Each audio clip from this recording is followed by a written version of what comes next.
বন্ধুরা, গতকালকের ভিডিওয়ে আমরা দেখিয়েছিলাম যে গোলপিতা শুভাঙ্কি মাছের বাচ্চা আমার ফার্মে কেমন জন্মেছিল, আর সেই মাছের বাচ্চা নিয়ে আমি পুকুরে ছেড়েছিলাম।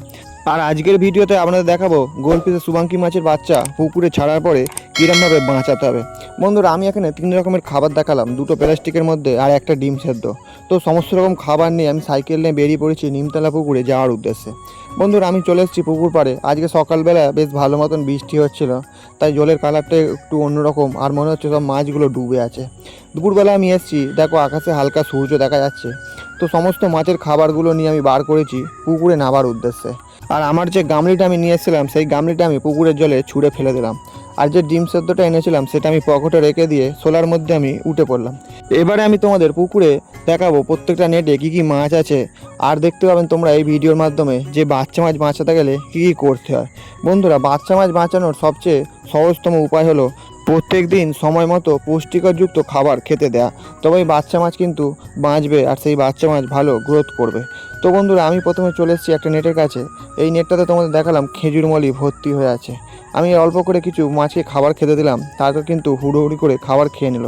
তারপরে পাশে একটা নেটের কাছে এসেছি, সেই নেটটাতে আছে সুন্দরী বেলুন মলি। সেই নেটটাতেও খাবার খেতে দিলে তারা কিন্তু হু করে খাবার খেয়ে নিচ্ছে। এরকম করে করে প্রত্যেকটা নেটেই আমি খাবার খেতে খেতে দিতে তবেই যাবো সেই যে নেটগুলোতে আমি বাচ্চা মাছগুলো ছেড়েছি। তারপরে পাশের নেটটায় চলে এসেছি, এই নেটটাতে আছে সুন্দরী ল্যাকটেল মলি। এই নেটটাতেও মাছগুলোকে খাবার খেতে দিলে ওরা কিন্তু খুব দ্রুত খাবার খাচ্ছে। এর মানে তোমাদের একটা জিনিস বুঝতে হবে, মাছগুলো কিন্তু রেগুলার খেয়ে খেয়ে একটা অভ্যেস হয়ে আছে। যখনই আমি সোলা নিয়ে ওদের কাছে আসি, ওরা ভাবে আমাদের খেতে দিতে এসছে, তাই খাবার দিলে ওরা কিন্তু হুড়োহুড়ি করে খাবার খেয়ে নেয়। তারপরে চলে এসেছি সাদা মলি নেটের কাছে। এসে দেখলাম একটা সাদা মলি মাছ মারা গেছে। তো যাই হোক, কোনো কারণবশত মাছটা মারা গেছে। এই নেটটাতেও খাবার খেতে দিলাম, মাছগুলো হুড়োহুড়ি করে খাবার খেয়ে নিচ্ছে। বন্ধুরা, যারা যারা আজকের আমার এই স্টোরি অফ রিন্টু চ্যানেলে নতুন করে ভিডিওটি দেখছো, তারা অবশ্যই এক্ষুনি সাবস্ক্রাইব করে নাও, তাহলে তোমরা অনেক রকম মাছ কিন্তু দেখতে পাবে। আর ভিডিওটি যদি ভালো লেগে থাকে তাহলে একটি লাইক অবশ্যই করবেন, আর তোমার বন্ধুদের মধ্যে ভিডিওটি শেয়ার করে দেবেন। তো বন্ধুরা, আমি চলে এসেছি আর একটা নেটের কাছে। এই নেটে আছে সেই অনেক দিন আগে যে শুভাঙ্কি মাছ আর গোলপিস মাছের বাচ্চা ছেড়ে গিয়েছিলাম, সেই নেটগুলো। এর মাছগুলো বেশ বড় হয়ে গেছে, আজ এই বৃষ্টি হওয়ার কারণে মাছগুলো ভেসে উঠছে না। তবু আমি এই কোণের দিকে দেখানোর চেষ্টা করছি, অল্প অল্প কটা মাছ ভেসে এসছে। এখানে প্রত্যেকটা মাছের গায়ে কিন্তু কালার এসে গেছে। আর আমি এই যে খাবারটা খেতে দিচ্ছি, এই খাবারটার নাম হলো সিপিড ডাস্ট। এটা 120 টাকা দাম, আমাদের এখানে কিলো নেয়। এই খাবারটা খুব প্রোটিনযুক্ত খাবার। কিন্তু এবার আমি তোমাদের দেখাবো যে বাচ্চা মাছকে কোন কোন সময়ে কী কী খাবার খেতে দেবে।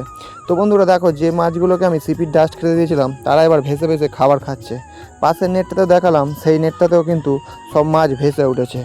এবারে আমি চলে যাব একদম যে বাচ্চা মাছগুলো ছেড়েছিলাম সেই বাচ্চা মাছগুলো নেটের কাছে।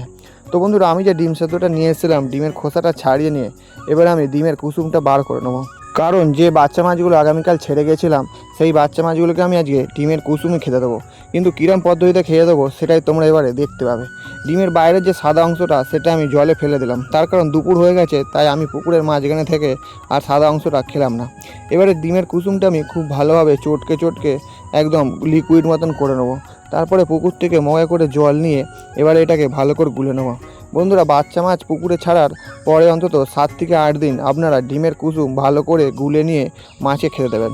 তারপরে 7 থেকে 8 দিন হয়ে যাওয়ার পরে অল্প অল্প করে সিপিড ডাস্ট পুকুরের জলে দিয়ে দেবেন নেটের মধ্যে।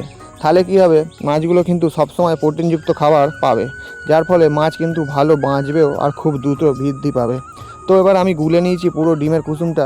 যে নেটটাতে আগামীকাল মাছ ছেড়েছিলাম সেই নেটটার কাছে চলে এসেছি। আমি দেখছিলাম মাছগুলো ভালো দেখা যায়নি, তার কারণ মাছগুলো সব জলের জন্য ডুবে আছে।